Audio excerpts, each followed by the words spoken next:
Hello guys, आप सभी का हमारे यूट्यूब चैनल नीलम क्लासेस में स्वागत है। हम आपके लेकर आए ईवीएस के कुछ most important question UP TET के प्रीवियस एग्जाम में पूछे गए हैं। ठीक है, तो चलिए शुरू करते हैं। हमारा फर्स्ट क्वेश्चन क्या कहता है कि राष्ट्रीय पर्यावरण अभियांत्रिकी अनुसंधान नेरी कहाँ स्थित है। क्या कह रहा है क्वेश्चन हमारा कि राष्ट्रीय पर्यावरण अभियांत्रिकी अनुसंधान नेरी कहाँ स्थित है। तो ऑप्शन ई कहता है दिल्ली, ऑप्शन बी कहता है पुणे, ऑप्शन बी सी कहता है चेन्नई और ऑप्शन डी कहता है नागपुर। तो ऑप्शन जो डी है वो हमारा करेक्ट हो जाएगा कि कहाँ स्थित है, नागपुर में स्थित है। कहाँ स्थित है, नागपुर में स्थित है। ठीक है, तो इसका उद्देश्य क्या था कि जो जलपूर्ति सीवेज था और संचारी रोग उनको निपटने के लिए जो है ये रिसर्च करता है। ठीक है, और इसकी स्थापना कब हुई, तो इसकी स्थापना हुई 1958 में। कब हुई, 1958 में हुई। और नेरी की फुल फॉर्म क्या है, तो नेरी की फुल फॉर्म है national environment engineering research institute. क्या है, national environment engineering research institute. ठीक है, तो ये इसकी क्या है, फुल फॉर्म है। कहाँ स्थित है, नागपुर में स्थित है। नागपुर यानी कि महाराष्ट्र में स्थित है। ठीक है, अब आगे देख लेते हैं ऑप्शन ए। तो ऑप्शन ए क्या है, तो ऑप्शन ए जो है वो कृषि अनुसंधान परिषद है। यानी कि क्या है, कृषि अनुसंधान परिषद। आई और सी और ए और आर क्या है, ICAR। आई सी के फुल फॉर्म क्या है, तो Indian council of agriculture research. क्या है, ICAR की full form Indian council of agriculture research. ठीक है, ये आपका कहाँ स्थित है, ये आपका दिल्ली में स्थित है। अब ऑप्शन बी देख लेते हैं। तो ऑप्शन बी जो है पुणे में क्या है, तो पुणे में आपका क्या है, कपास अनुसंधान है। ठीक है, क्या है, कपास अनुसंधान। और पूछा क्या था हमारा, करेक्ट कौन सा था, तो ऑप्शन डी हमारा करेक्ट हो जाएगा। आगे देखते हैं अपना अगला क्वेश्चन, मीथेन गैस का मुख्य स्रोत क्या है। क्या कह रहा है क्वेश्चन हमारा कि मीथेन गैस का मुख्य स्रोत क्या है। तो मीथेन गैस को क्या कहते हैं, CH4। क्या कहते हैं, CH4 कहते हैं। ठीक है, ये क्या है, मीथेन गैस जो है ये क्या है हमारी, एक ग्रीन हाउस गैस है। क्या है, ग्रीन हाउस गैस है। और मीथेन गैस को मार्श गैस भी कहते हैं। कौन सी गैस कहते हैं, मार्श गैस। ठीक है, मार्श गैस भी कहते हैं। और मीथेन गैस का जो है उत्सर्जन कहाँ होता है कि दलदली क्षेत्र में होता है। कहाँ होता है, दलदली क्षेत्र में। जैसे क्या होते हैं, धान के खेत, ठीक है, नाले झील, ये सब क्या होते हैं हमारे, मीथेन गैस का उत्सर्जन करते हैं। तो ऑप्शन बी जो है वो हमारा करेक्ट हो जाएगा, धान के खेत। क्या स्रोत है इसका, धान के खेत। ये दलदली क्षेत्रों का में इसका उत्सर्जन होता है मीथेन गैस का। ठीक, ऑप्शन बी हमारा करेक्ट हो जाएगा। आगे देखते हैं अपना अगला क्वेश्चन, कस्तूरी मृग किस राष्ट्रीय उद्यान में पाया जाता है। क्या कह रहा है क्वेश्चन हमारा कि कस्तूरी मृग किस राष्ट्रीय उद्यान में पाया जाता है। तो ऑप्शन ए कहता है जिम कार्बेट। तो जिम कार्बेट नेशनल पार्क जो कहाँ हमने आपको बताया था, उत्तराखंड में। कहाँ है, उत्तराखंड में। और ये काहे के लिए प्रसिद्ध है, तो यहाँ पे टाइगर रिजर्व है ना, टाइगरों के लिए प्रसिद्ध है। और ये भारत का सबसे पहला नेशनल पार्क है। जिम कार्बेट नेशनल पार्क क्या है आपका, भारत का सबसे पहला नेशनल पार्क है। ऑप्शन बी क्या कहता है, हेमिस नेशनल पार्क। तो हेमिस जो नेशनल पार्क है आपका, ये भारत का सबसे बड़ा नेशनल पार्क है। क्या है, भारत का सबसे बड़ा नेशनल पार्क है। ये कहाँ है, तो ये लद्दाख में है आपका। कहाँ है, लद्दाख में है। ठीक है, और ऑप्शन सी क्या कहता है, काजीरंगा। और ये हेमिस नेशनल पार्क में क्या पाया जाता है, हिम तेंदुआ पाए जाते हैं। क्या पाए जाते हैं, हिम तेंदुआ। ऑप्शन सी क्या कहता है, काजीरंगा नेशनल पार्क। तो काजीरंगा नेशनल पार्क आपका कहाँ है, असम में है। हमने आपको कई बार बताया है, कहाँ है, असम में है। और यहाँ क्या पाए जाते हैं, तो यहाँ एक सींग वाले गेंडे पाए जाते हैं, के लिए प्रसिद्ध है ये। ऑप्शन डी हमारा करेक्ट हो जाएगा। यहाँ पे क्या पाया जाता है, ये दाजीगम जो कहाँ है, जम्मू कश्मीर में है। कहाँ है, जम्मू कश्मीर में है ये राष्ट्रीय उद्यान। और यहाँ पे क्या पाया जाता है, कस्तूरी मृग। ठीक है, क्या पाया जाता है दाजीगम में, कस्तूरी मृग। तो ऑप्शन जो डी है वो हमारा करेक्ट हो जाएगा। आगे देखते हैं अपना अगला क्वेश्चन, लवणता से प्रभावित जल को किस विधि से शुद्ध किया जाता है। क्या कह रहा है क्वेश्चन हमारा कि लवणता से प्रभावित जल को किस विधि से शुद्ध किया जाता है। तो ऑप्शन ए कहता है निष्पादन तो निष्पादन से क्या होता है कि जो ठोस कण होते हैं उनको पृथक्करण किया जाता है। क्या किया जाता है? ठोस कणों को पृथक्करण करना। ऑप्शन बी अनेमिक विनियन, ये भी हमारा इनकरेक्ट हो जाएगा। ऑप्शन सी क्या कहता है? आसवन। तो ऑप्शन सी जो है वो हमारा करेक्ट हो जाएगा, आसवन।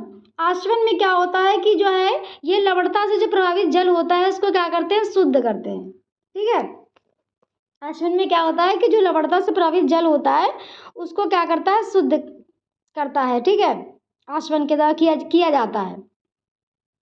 जैसे कि सोडियम जो क्लोराइड होता है उसमें खारे पानी की जो है सबसे ज़्यादा मात्रा पाई जाती है। ठीक है, 75%। आगे देखते हैं अपना अगला क्वेश्चन। भारत के संविधान में मौलिक कर्तव्य किस संशोधन द्वारा जोड़े गए? क्या कह रहा है क्वेश्चन हमारा कि भारतीय संविधान में मौलिक कर्तव्य किस संशोधन द्वारा जोड़े गए? तो मौलिक कर्तव्य हमारे किस भाग में है संविधान के? तो संविधान के किस भाग में है? भाग 4A में है। ठीक है, अनुच्छेद कौन सा है? अनुच्छेद 51A है। क्या है? अनुच्छेद हमारा 51A है।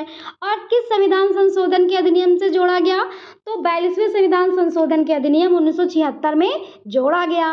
ठीक है, और कितने मौलिक कर्तव्य थे? तो कितने थे? पहले 10 थे।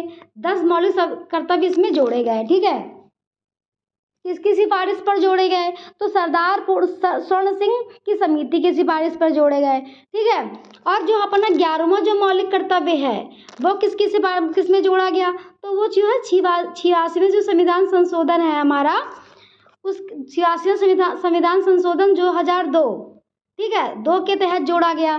ठीक है, इसमें क्या था? तो इसमें शिक्षा का अधिकार था। आगे देखते हैं अपना अगला क्वेश्चन।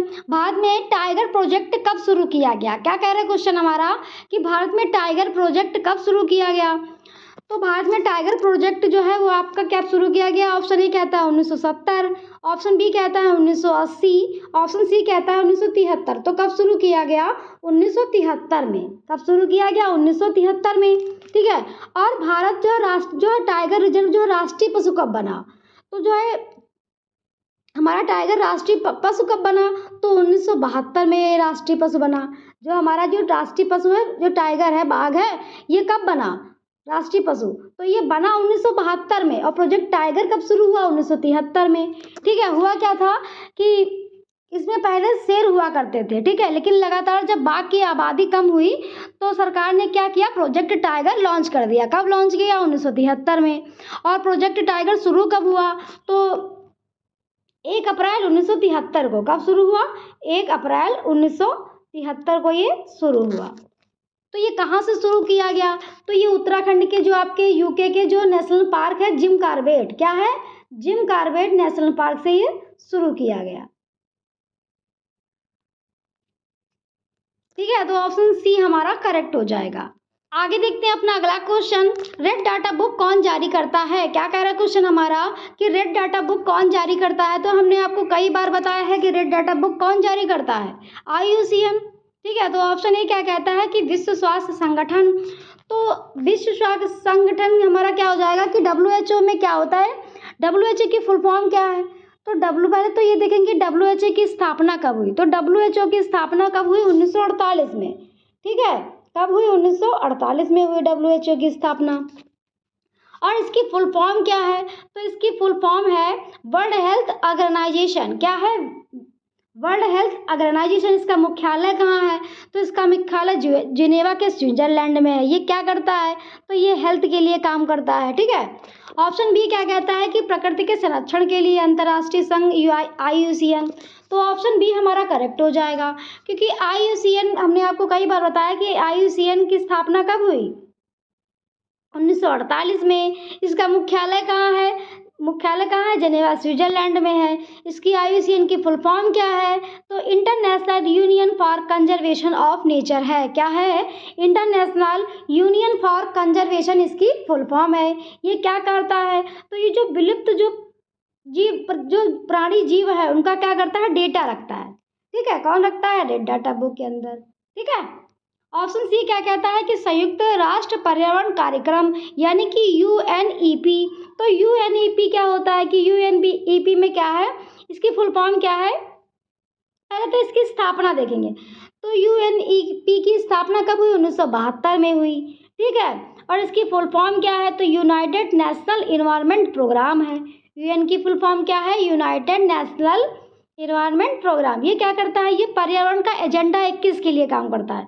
इसका मुख्यालय कहाँ है? तो इसका मुख्यालय केन्या के नैरोबी में है। ठीक है, किसका है? यूएनईपी का।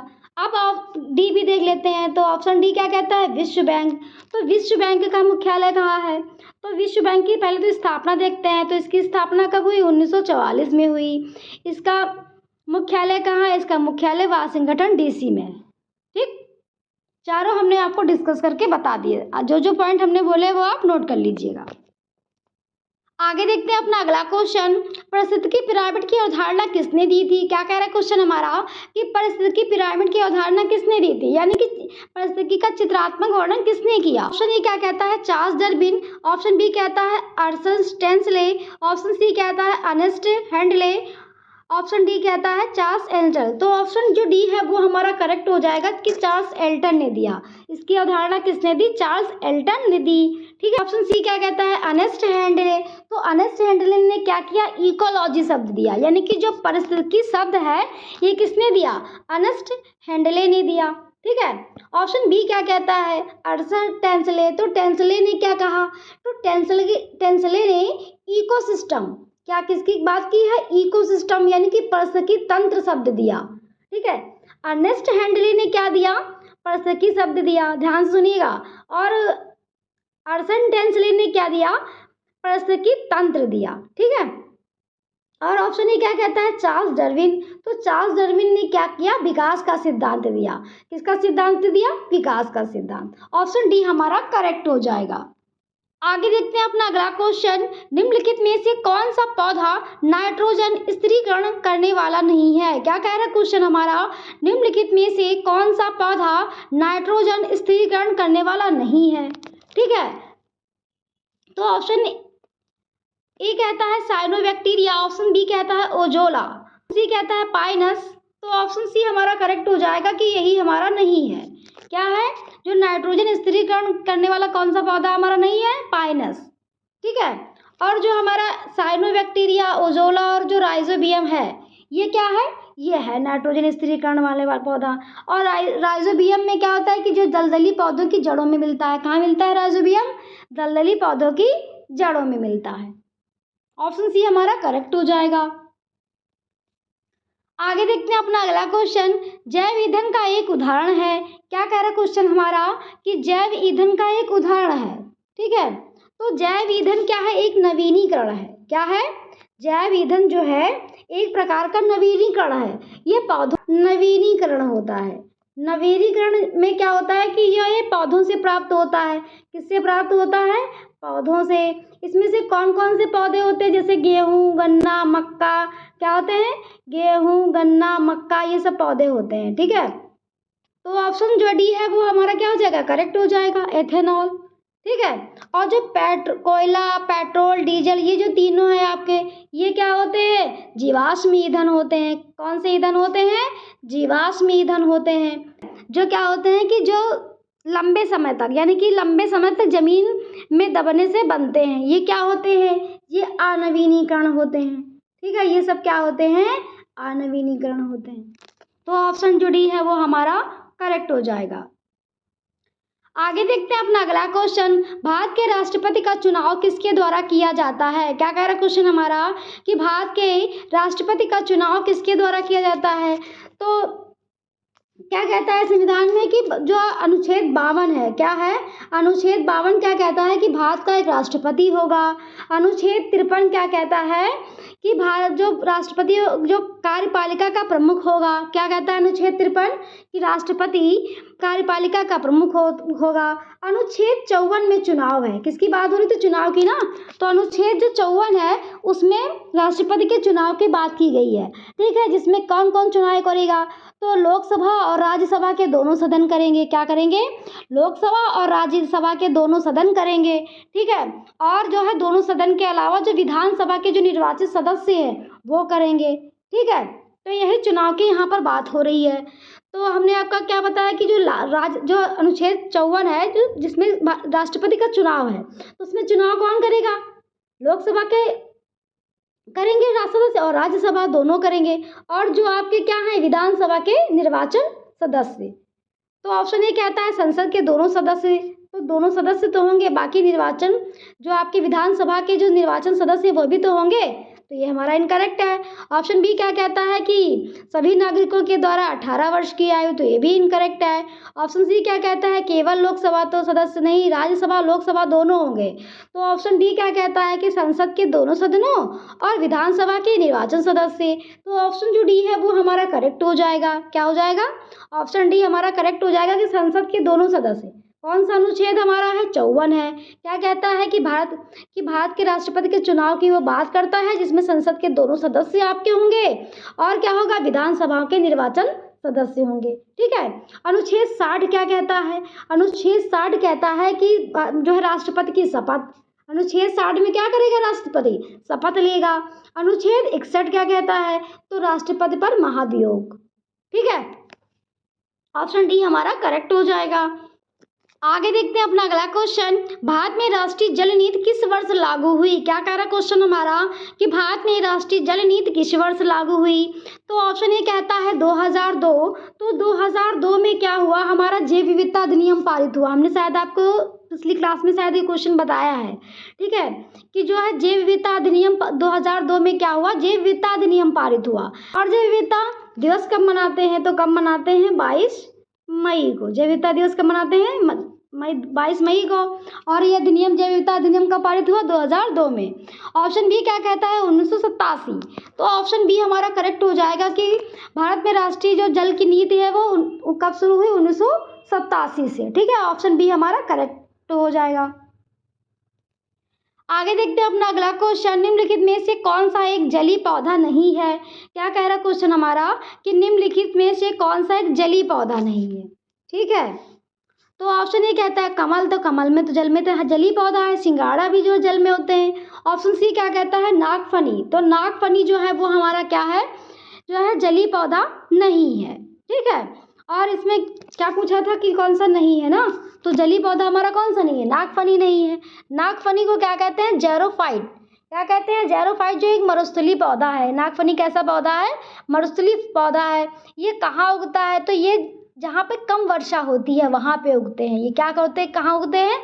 जहाँ पे कम वर्षा होती है। ठीक है, और नागफनी की जो पत्तियां होती हैं ये क्या करते हैं कि पानी की कमी के कारण अपनी पत्तियों को क्या कर देते हैं? कांटों में कन्वर्ट कर देते हैं। क्या कर देते हैं? कांटों में कन्वर्ट कर देते हैं। ठीक है, और जो ये सबसे ज़्यादा जो जड़ें होती हैं वो इसी में फैली हुई होती हैं। ठीक है, और जो है इसके तने में प्रकाश संश्लेषण होता है। ठीक है, ये से जो जुड़ी पॉइंट थे जो जुड़े हमने आपको बता दिए, तो ऑप्शन सी हमारा करेक्ट हो जाएगा। आगे देखते हैं अपना अगला क्वेश्चन, निम्नलिखित में से कौन प्राथमिक उपभोक्ता नहीं है? क्या कह रहा है क्वेश्चन हमारा कि निम्नलिखित में से कौन प्राथमिक उपभोक्ता नहीं है? ठीक है, तो प्राथमिक उपभोक्ता क्या होते हैं? प्राथमिक उपभोक्ता जैसे पेड़ पौधे जो शाकाहारी होते हैं। क्या होते हैं? प्राथमिक उपभोक्ता क्या होते हैं? पेड़ और पौधे। ठीक है, जो क्या होते हैं? शाकाहारी होते हैं, डायरेक्ट शाकाहारी होते हैं। ठीक है, और इसमें शाकाहारी कौन सा नहीं है? तो ऑप्शन ए कहता है बकरी, तो बकरी तो आपका क्या है? शाकाहारी है। ठीक है, प्राथमिक उपभोक्ता घास खाती है। खरगोश भी आपका क्या कहता है? घास खाता है। हिरन भी क्या खाता है? घास खाता है। ये सब क्या है? प्राथमिक उपभोक्ता है। ठीक है, और ऑप्शन डी क्या कहता है? शेर, तो शेर तो आपका मांस खाता है, मांसाहारी है, तो ऑप्शन डी हमारा करेक्ट हो जाएगा। पूछा क्या था? कौन सा नहीं है प्राथमिक उपभोक्ता, तो ये क्या हो जाएगा? शेर हमारा मांसाहारी है ना, ऑप्शन डी हमारा करेक्ट हो जाएगा। आगे देखते हैं अपना अगला क्वेश्चन, जैव रासायनिक चक्र में अपघटक की क्या भूमिका है? अपघटक होते हैं वो क्या होते हैं? वो कवक और जीवाणु होते हैं। क्या होते हैं? अपघटक क्या होते हैं? आपके कवक और जीवाणु होते हैं। ठीक है, ये क्या काम करते हैं? तो ये काम करते हैं कि जो कार्बनिक जो पदार्थ हैं उनको खा पी कर सड़ा कर अकार्बनिक में बदल देते हैं। क्या करते हैं? जो कार्बनिक पदार्थों को अकार्बनिक में जो है बदल देते हैं, उनको खा पी कर सड़ा कर। ठीक है, ये कौन कौन से होते हैं? कवक और जीवाणु होते हैं। तो वही यहाँ पे बताना है। तो ऑप्शन डी क्या कहता है, कार्बनिक पदार्थों को अकार्बनिक पदार्थों में बदलना, तोड़ना, पोषक तत्वों का चक्र में वापस लाना। यही हमारा क्या है, जैव रासायनिक चक्र है। ये थे हमारे ईवीएस के कुछ मोस्ट इंपॉर्टेंट क्वेश्चन जो आपके यूपी टेट में प्रीवियस एग्जाम में पूछे गए हैं, इसीलिए हमने इनको डिस्कस किया। अगर आपको हमारा चैनल पसंद आया हो तो प्लीज लाइक सब्सक्राइब करना मत भूलिए।